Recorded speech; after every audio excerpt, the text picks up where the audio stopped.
chiegni. Jopiny medo golo ywak ewi pek manyogi yudo kaluwore gi lal mar teko sitima manyoro kwako Kenya kochakore otieno. Ng'ikruok mar teko sitima manyo chakore e kar saa 6:30 mar otieno ne okelo mudho koda ka e pewe mag ndeke koda kuonde ma ji odake. Kambi Kenya Power to kata kamano ne ochiwo milome manyiso ni teko sitima ne oduogo e moko kuom gwenge ma pacho kae ka ochopo okinyi ma kawuono. Mae kaka jopiny noloso kotudore kod lala mar sitima.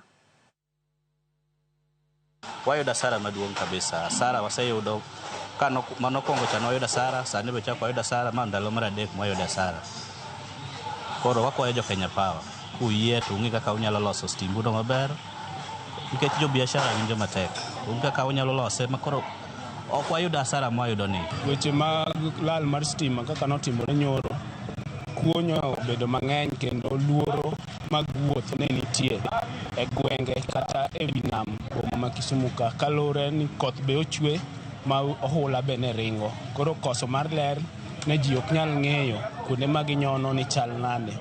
Koro wakwayo sirikal e bade mar umeme ni ging'i alternative ma ginyalo keto e yore mag stima mondo bed ni en gima tiyo 24 hours. Ma en odiochieng' machielo mar adek e dwe achiel e serikal ma Kenya ni simo dal didek.